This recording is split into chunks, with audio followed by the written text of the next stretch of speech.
So first of all, thank you, Chris. Thank you very much for this wonderful opportunity to present some of my work here in this cycle of seminars. So today I will show you some source characteristics inferred from the estimation of the probability density function of source parameters from low frequency earthquake and from small magnitude earthquakes. So in the presentation, we will see a few slides about the methodology that we are using to estimate this probability density function. And then three applications to three different data sets. First one is a small, well-studied data set from Ridgecrest 2019 sequence. And then the central part of the presentation will be dedicated to low-frequency earthquakes analysis detected in Shikoku, in Nankai region. And finally, some result that we are getting from a very large catalog of 10-year from Italy, for Italian seismicity. So we will see result about earthquake source characterization. And to do that, we will use a probabilistic approach for the estimation of earthquake source parameters. We are interested in this mainly because we want to try to better understand the mechanism of earthquake generation. And with these source parameters, we can infer other quantities like the energy released from the earthquake, the rupture size, the stress drop of the earthquake, and how these quantities are connected through scaling laws. There are several issues related to seismic source characterization. Here I summarize two that to me are very interesting. The first one is that the source parameters that we estimate depend, and sometimes strongly depends, on the inversion technique that we use to estimate them, even for the same set of data. And the second question is about stress drop, that we commonly believe to be independent of the earthquake size. But as you can see here from this figure from Coco et al. 2016, we see stress drop estimation coming from different regions, different methodologies, different seismic moment. And as you can see, there is a variation in what we estimate for stress drop of at least 3 orders of magnitude. So the question is stress drop really independent? What is causing this variability that we observe? Is it physical, or is it depending on the way we estimate stress drop and the uncertainty associated with this estimation that, as we will see, is quite large? I mentioned the low-frequency earthquakes that will be part of this presentation. LFEs are part of a larger family called slow earthquakes. And these slow earthquakes include slow slip events, non-volcanic tremors, low-frequency earthquakes, and very low-frequency earthquakes. Slow earthquakes occur mainly in the transition zone between the stable sliding zone and the seismogenic zone. And in the last years, we had several indications that slow earthquakes could play an important role in the preparation of large destructive earthquakes. And this is the main reason why we are interested in this phenomena. In particular, we will look at signals of low-frequency earthquakes. And here I use two figures from IDE 2014 and from Shelley et al. 2007 to show which are the main characteristic of LFEs. So the magnitude of these events vary mainly between 0 and 2, but most of the frequency content is between 1 and 10 Hz. So compared with the regular earthquake of the same magnitude, the frequency content is much lower. And this is the reason why we call them low frequency earthquakes. And these signals are very weak, so they are characterized by a very low signal to noise ratio. And this is the reason why it has been hard to detect them. And it is, of course, hard to characterize the source of these events starting from these weak signals. So the inverse method that we use to estimate source parameters starts from the far-field displacement spectrum, which is the observation that we want to model. To do that, we use a forward operator that is composed by two factors. First factor that is modeling the source spectrum, and the second one that is modeling the propagation from the source to the observer, to the receiver. As a source spectral model, we use a generalized Broom model that you see represented here. This is the expected displacement spectrum. And there are here three parameters that we have to use to model this object. The first parameter on the left side of the frequency domain is a seismic moment, which is proportional to the low frequency plateau that you see here in the spectrum, and is related to the magnitude of the event. On the other edge of the frequency domain, there is a decay in the spectrum that we model through a parameter called gamma. And in between these two zones, there is the third parameter, the corner frequency, that is related to the rupture dimension. Why is that? The common interpretation of this spectra is the following. In the region here, in the left gray side, where we see a constant level, a plateau, we believe that do not have the resolution in terms of wavelength to distinguish between different parts of the rupture. And this is the reason why we see the source always as a point in this domain here, and we get a constant level of the spectrum. On the contrary, here, where we see the high frequency decay, we have the wavelength resolution to distinguish between different parts of the rupture, and we see this rupture interaction as a decay in the spectrum. And therefore, the region in between these two different behavior should be associated with the length of the rupture. And for the propagation modeling, we use a classical theoretical Green function where the Q factor here is modeling the inelastic attenuation in the medium. To solve the inverse problem, we use the Tarantolas approach that is based on the conjunction of two states of information.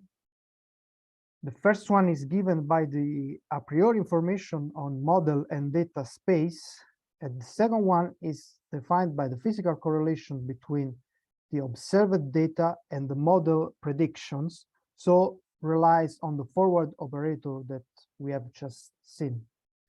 Within this approach, the solution of the inverse problem is the joint a posteriori probability density function over the model space, sigma m here.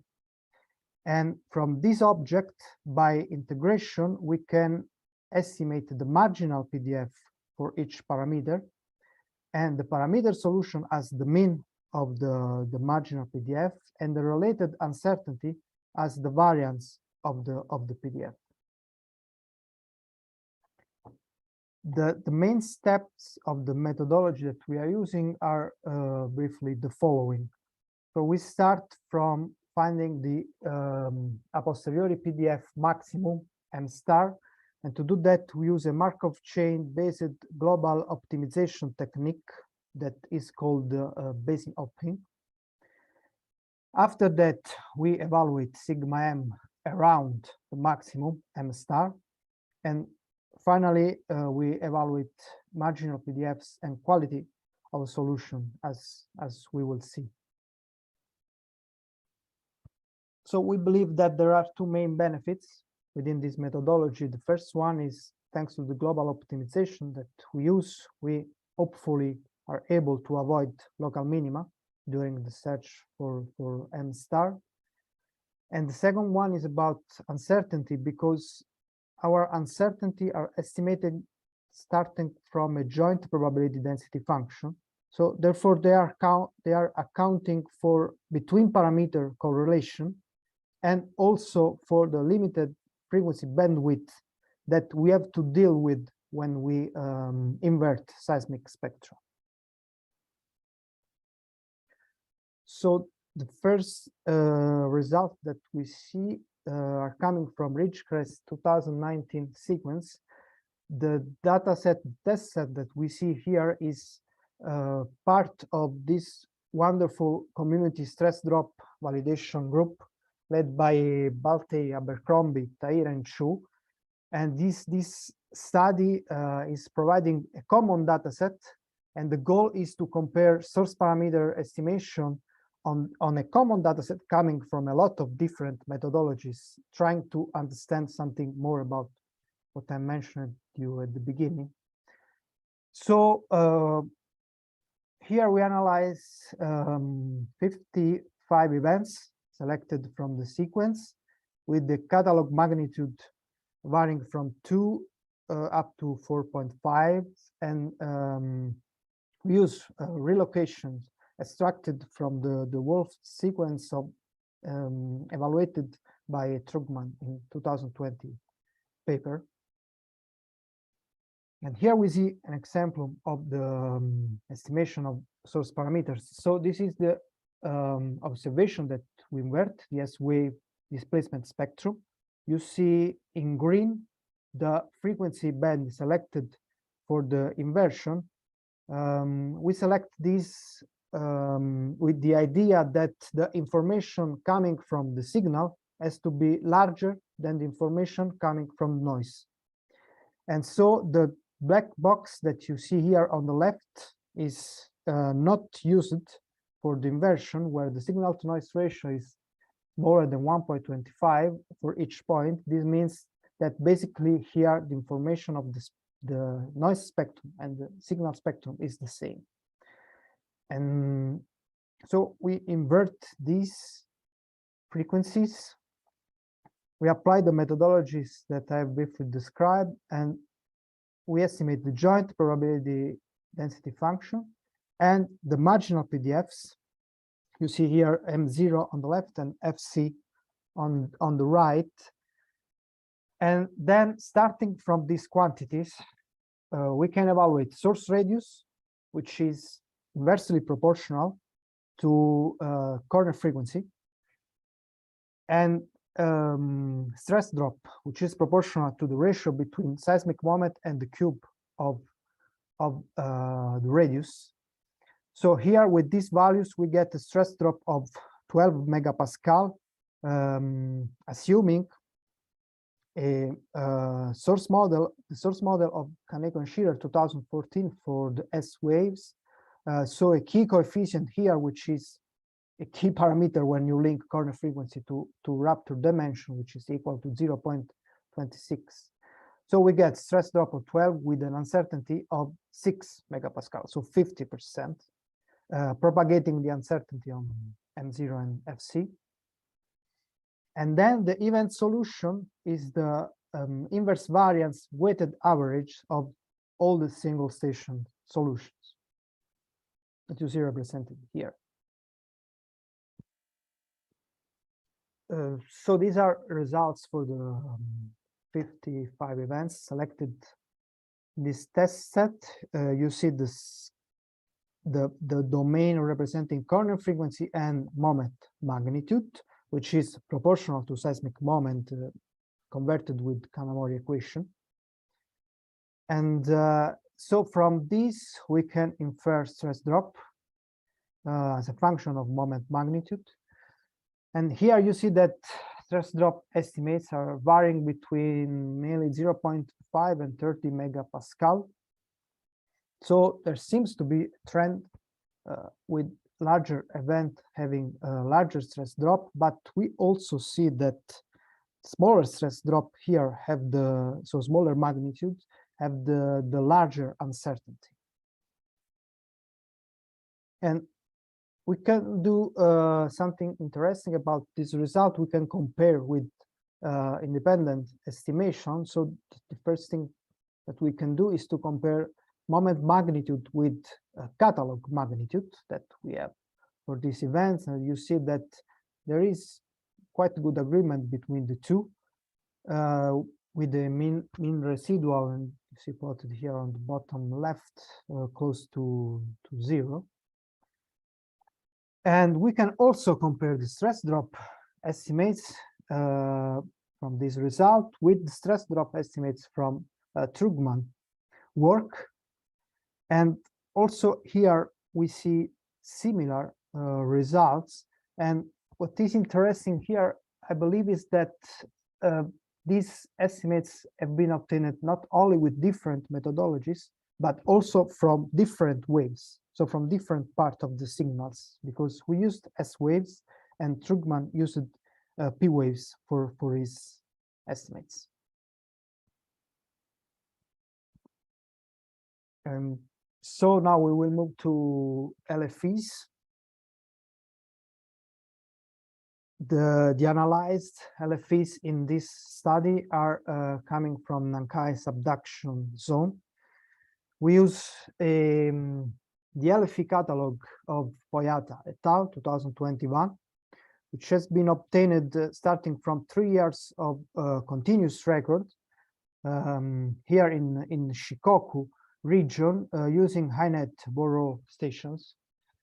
And this catalog has been built with the network-based detection method called Backtrack PB, which has been developed by Natalia Poyata. First developed for regular earthquakes and then validated for low-frequency earthquakes in another study.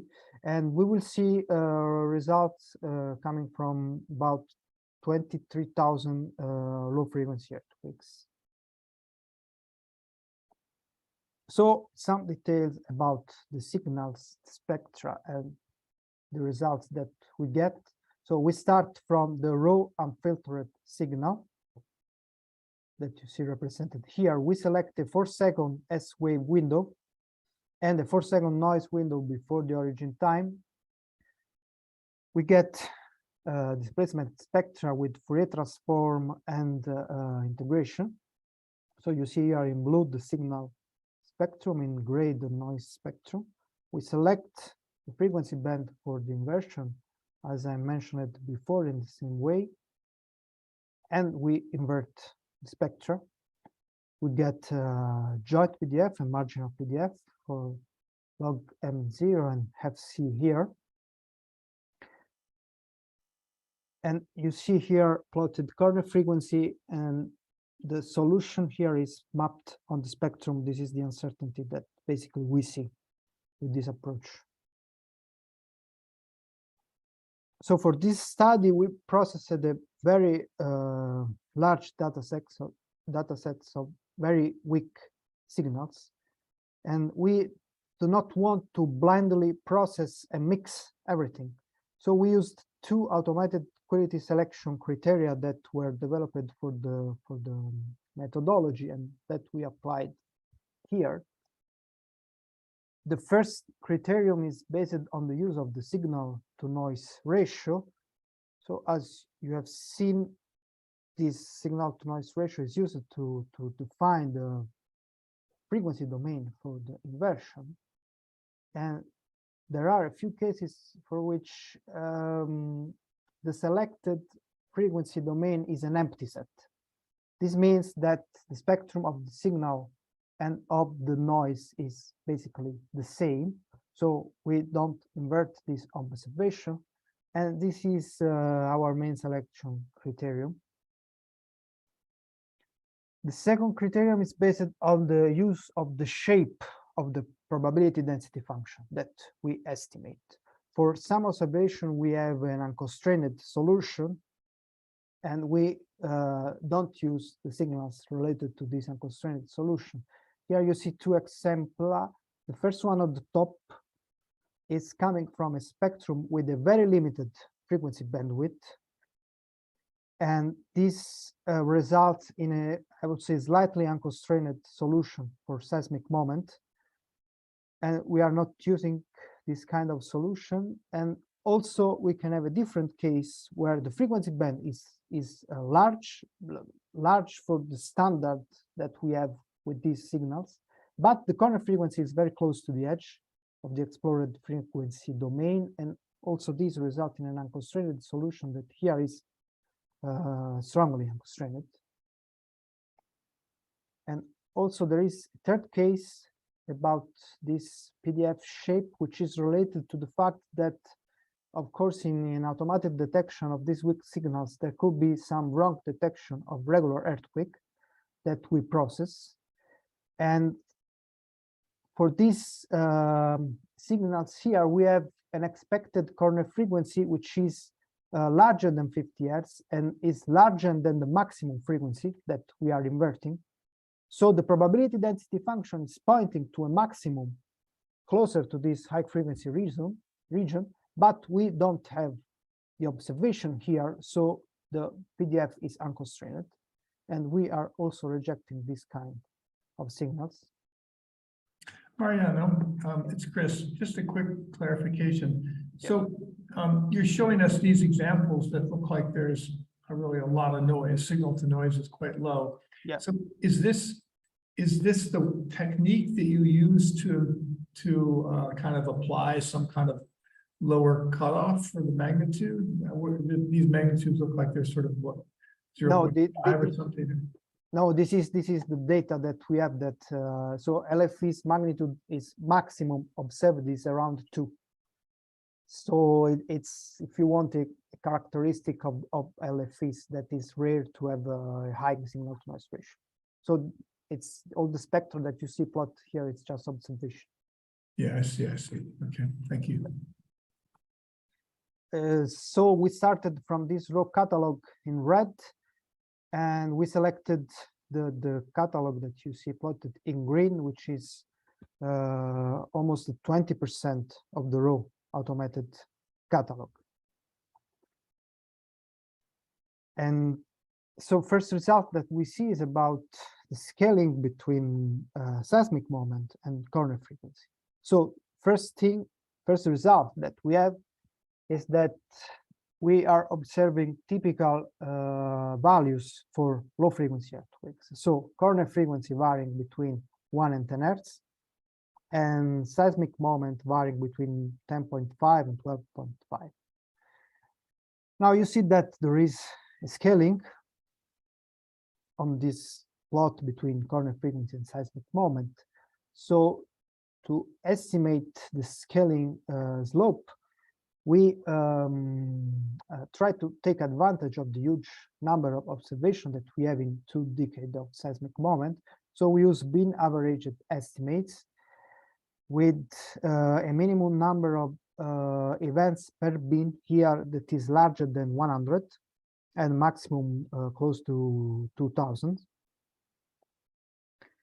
And so by a linear regression, we estimate a scaling parameter here, which is minus 3.5 with an error of 0.8, that is consistent with the so-called regular earthquake scaling. So the scaling of minus 3 discussed by Aki in 1967 paper. And so this is suggesting the classical self-similarity for these LFEs observed in Nankai. So with an almost constant stress drop and with a slip that is scaling with the source radius, and the constant of proportionality between the two is mainly driven by this stress drop. And now we will see some tests that we did to try to understand if this result of scaling was robust.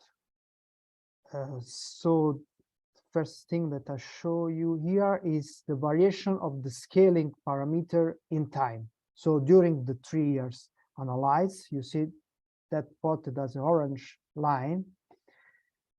So basically what we observe here is a fluctuation around the full catalog mean value. So we believe that this scaling parameter is quite stable in time. And also something interesting that we did was to use a different catalog for the same analyzed region at the same time interval, because we were lucky, very lucky, I would say, to have a manual catalog provided by the Japanese Meteorological Agency in Nankai. So we used that catalog to do the same analysis. And what we obtain here on bottom left is the plot of corner frequency and seismic moment. So you see again this -3 scaling, and again the variation in time is not so large during the 3 year.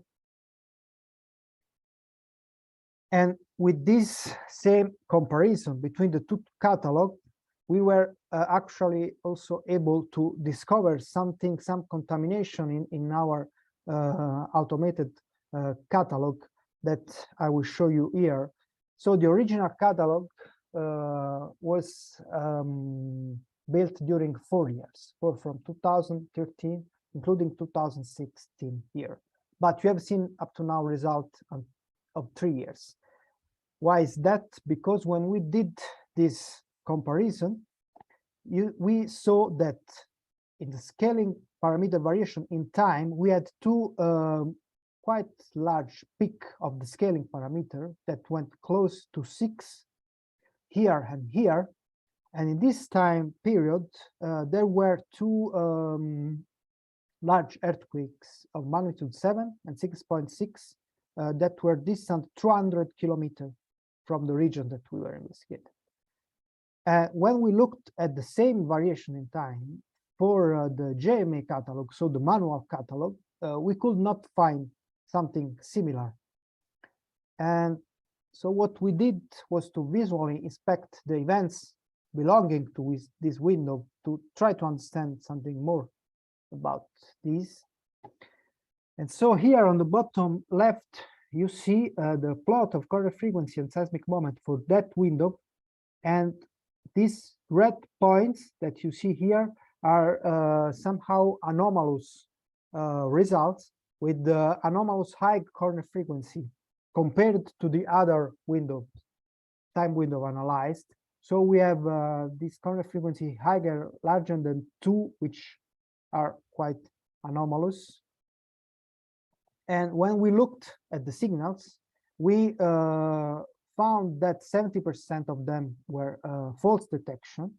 You see here on the central bottom panel that actually these signals were coming from the misidentification of a P wave of a 200 kilometer distant earthquake belonging to the aftershock of that main earthquake I mentioned below, and wrongly seen as the S wave of a 40 kilometer distant LFE, which looks like this on the right. The magnitude moment 12 of LFEs looks like this on the right plot. So after this analysis, we decided to keep just the first 3 years and to not look at the last year of the catalog. And what we also did was to try to assess the influence of the anelastic attenuation on these results. So we assumed a constant frequency independent Q factor equal to 300 from literature. We tested 4 different models, 2 with the quality factor that was frequency dependent, that you see plotted here on the left, top left. And then a very strong attenuation Q equal to 100 and a less strong Q equal to 500. And this is the results that we get for the scaling parameter. So what we are looking here is that source scaling is slightly varying with these tested models. So we believe that the anelastic attenuation within this frequency band that we are using, that is 1 to 10 Hertz, is poorly affecting the source scaling of LFEs, at least for the averaged attenuation models that we are testing here. What we are not testing here is the possibility that a strong, highly localized near source attenuation could exist and could be the reason why low frequency earthquakes are low frequency, as discussed as a possibility by Bostock et al. In 2017. But in that case, it would be hard to reconcile what we are observing as seismic moment corner frequency scaling with this kind of attenuation, because in that case, we should see a constant corner frequency that is constant and is related to the anelastic attenuation. We will see something more about this in the last slides of the presentation. And finally, probably something more that we can infer from this scaling between corner frequency and seismic moment. So up to now, we have seen results from the slope of the scaling. Now we explored if this slope, this scaling parameter, was varying in space, not only in time. And we used these 6 along strike segments that were defined by Poyat in LFE catalog to check if there was any interesting variation of the scaling parameter. And you see here on the bottom that, again, we are looking at some fluctuation around the mean value. But we found something interesting when we looked at the scaling intercept. So the second parameter of the linear regression in the seismic moment corner frequency domain. So we observed this discontinuity between the scaling intercept in the first 3 segments and in the last 3 segments that we explored. So I will try to be a little bit more clear about this parameter that we are using. So the scaling parameter is the slope of this linear regression between log M0 and log FC.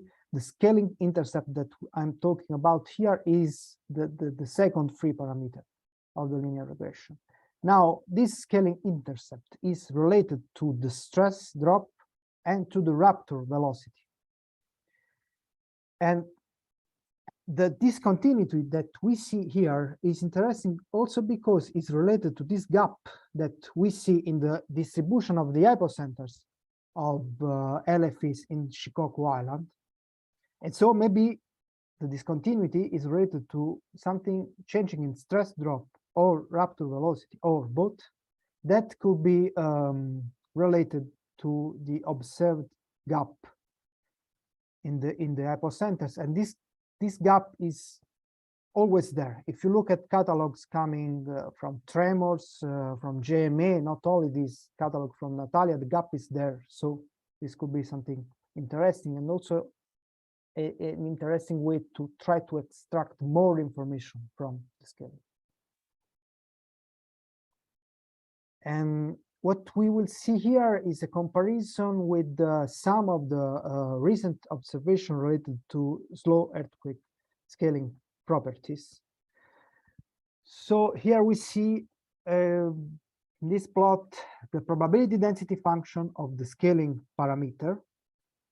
This PDF has been built starting from a bootstrap technique based on the bin averaged estimates that you have seen before as red points, and their uncertainty as red bars. And the green line here is the -3 regular earthquake scaling, and the mean of this distribution is here as magenta arrow. So the first result that we compare with is from our previous work. We analyzed LFEs in Shikoku so in the same region, but with a reduced time intervals. So only the events occurring during the so-called major tremor events. So when the energy released from tremor is larger.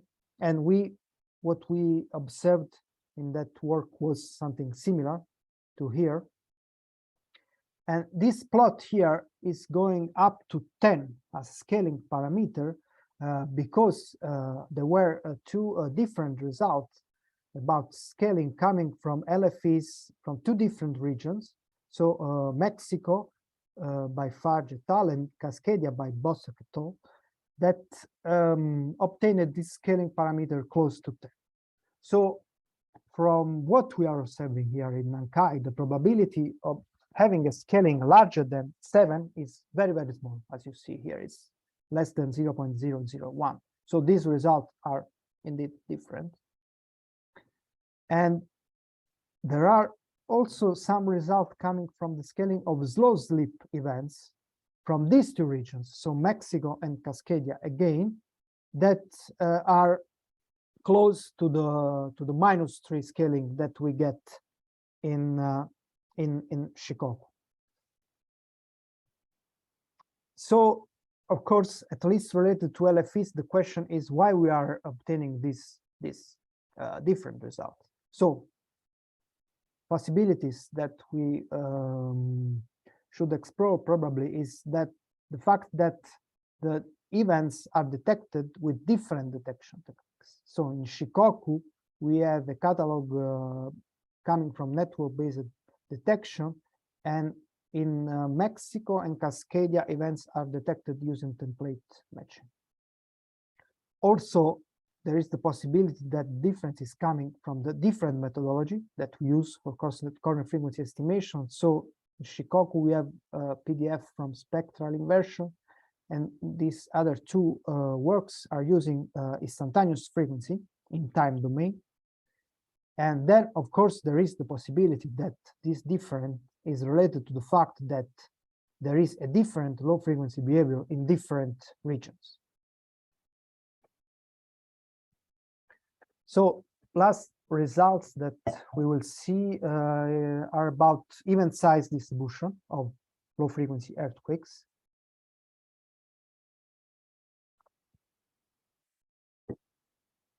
So you see here the plot on the left, the observed event size distribution for these LFEs in Shikoku. Now, in this log-log domain of cumulative number of events versus seismic moment, the Gutenberg-Richter event size distribution should appear as a line, which clearly is not in this case. So the possible deviations from Gutenberg-Richter could be mainly two. The first one is related to the existence of a left corner moment in the distribution, which is related to the existence of a minimum rupture size for the analyzed earthquakes. And another possibility is that the so-called tapered Gutenberg-Richter distribution, which has a right corner moment, which is therefore related to the existence of a maximum rupture size.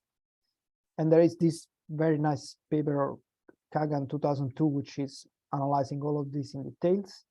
But as you can see here on the left, we have a kind of combination of the two. So we have both a left corner moment and a right corner moment. So to try to understand something more about this, the first thing that we do is to look at the behavior of the corner frequency in each bin used to analyze, to count the seismic moments, and then to analyze the event size distribution. So each point here is counting the number of events having a seismic moment in this bin, but what is happening to the corner frequency estimated for those events. And this is what you see plotted here on the right. And you see that corner frequencies in each bin are almost normally distributed everywhere, but from these red panels here, starting from 11.8, there is a kind of truncation effect for corner frequencies lower than 1 Hz. And now this 11.8 point corresponds to the right corner moment that we see in the distribution. So here we have missed detection And possibilities that we believe could be related to this is the presence of the secondary microseismic noise, which is arising starting from 1 Hz and for lower frequencies, which could somehow be a cause for a limitation in the ability to see those events. And also the fact that our minimum data frequency is 0.7 Hz, so we are limited by resolution in that region. And now there is a question about this side of seismic moment domain, that is, if you want, a more classical question related to the completeness magnitude that we usually have when analyze event size distribution. So to answer to this question, we used the completeness magnitude estimations for the JMA network coming from this work of Schlormer et al. And what we found was that the left corner moment that we saw in the event size distribution corresponded to the completeness magnitude estimated for the JMA network. So what we have here is a safe domain, if you want, where we are quite sure that there are no misdetection, at least within this test that we did, that is very narrow. So it's half a decade of seismic moment. Now, if you fit a Gutenberg Richter here, you get a b-value which is close to 1, but it is quite clear that with this reduced domain, this is too narrow to distinguish between Gutenberg Richter or any deviation from it. So our main conclusion here is that if those noise-related observational limits exist, they could affect probably LFE detections, not only in Japan, but also in other regions. So we believe that probably when we are analyzing event size distribution, we should try to be careful and try to understand if we have this kind of misdetections for these events. Okay, the last slide about LFE, I promise, is this one. So we have started to work on a larger JMA catalog, so the manual catalog that I mentioned before. With our Japanese colleague, we are exploring now 10 years of events. And what we get from the stress drop estimation is what you see on the right as a function of time, and you can see that is quite constant stress drop value, median stress drop value varying between 10 and 30 kilopascal. And this specific value of the stress drop is estimated assuming a rupture velocity of 10% of shear wave velocity, following what Supino et al., so our previous work, discussed for Shikoku. And okay, I will leave this maybe for questions. I don't know. Yeah, we have 10 minutes about result coming from regular earthquakes in Italy. So we recently started to look at these quite large data sets. These are 10 years of seismicity. This is INGV catalog. So events have been manually revised by an operator from INGV. And the local magnitude of this event is varying from 0 to 6. And we have about 250,000 events analyzing here. And so we go straight to results in terms of corner frequency and moment magnitude. And what is that we are seeing here? We have a first region called 1 here, where we look at an almost constant stress drop between 1 and 10 megapascal, the stress drop is a line you see plotted here as red lines. And this is for magnitude varying from 2 to 6. And then we have this region here for smaller magnitude, where we observe an almost constant corner frequency of about 10 Hz. And when we look at the scaling between moment magnitude and local magnitude for these events, you see that the region, the moment domain where we get the almost constant corner frequency corresponds to this deviation between a one-to-one scaling between moment magnitude and local magnitude. So here, moment magnitude seems to be systematically underestimated for this small magnitude. This has been widely discussed in literature and with a lot of works coming from different regions. And starting here, just this wonderful paper of Dachmann, 2017, where the topic is discussed with a lot of details. And so what is happening here? What is the possible interpretation of this? I use two figures from this Dachmann paper, where we see expected and observed normalized spectra, normalized in amplitude, for a set of events with magnitude varying from 0 to 5. So on the top, you see the expected source spectra with no attenuation and an assumed stress drop of 4 megapascal. And what we see is this right shift of corner frequency when decreasing magnitude. I'm sorry, there is an error here.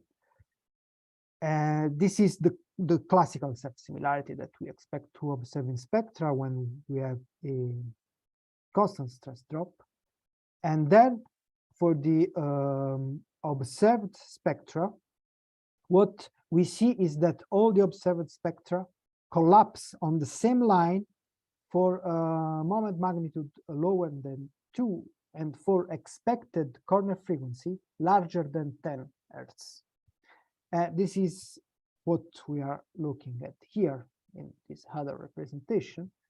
And what is this magenta spectrum? This object is the operator, is the spectrum of the Q operator, which with a T star of 0.029 precisely. So this is something with Q equal to 300 at a distance of 40 kilometers.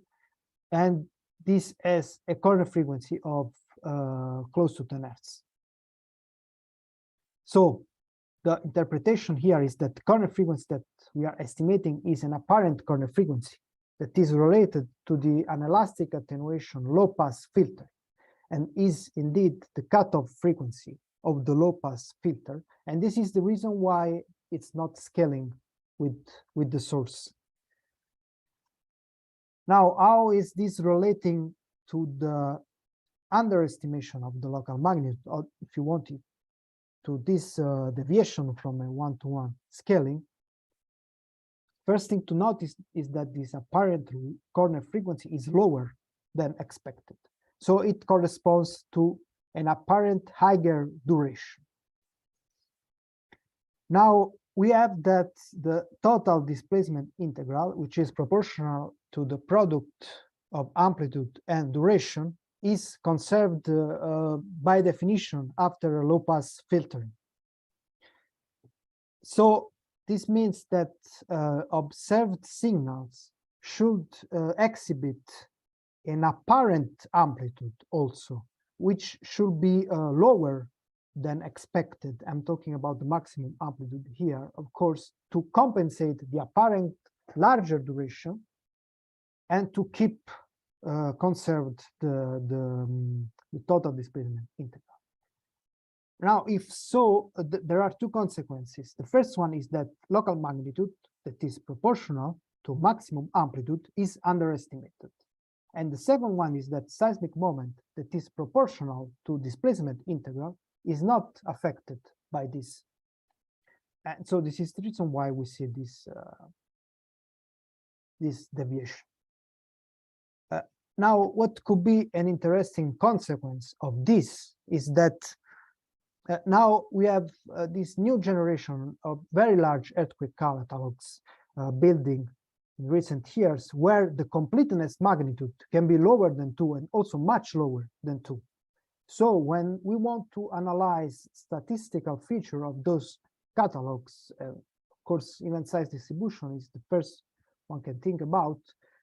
Maybe we could reconsider the use of ML when analyzing those distributions and compare with the results coming from an estimation of magnitude that is probably more robust as the moment magnitude that we have seen here. Okay, so yeah, I think this was almost an hour. So briefly the conclusions from what we have seen in these presentations. So we started from the estimation of joint probability density function of source parameters. We have seen results coming from LFEs detected in Shikoku in Japan, where we observed the regular earthquakes moment duration scaling, and probably some observation limits that could limit our ability to analyze event size distribution of those events. And in these last slides in Italy, we have seen moment magnitude catalog for 10 years of seismicity, and compared with local magnitude, it seems that local magnitude is systematically underestimated as expected, and maybe this moment magnitude catalogs could help us when analyzing event size distribution of catalogs having a completeness magnitude much lower than 2. And that was all, and I thank you for your attention. Excellent, Mariano. Thank you very much. I'll invite everyone to please unmute for long enough to join me in thanking Mariano for the talk.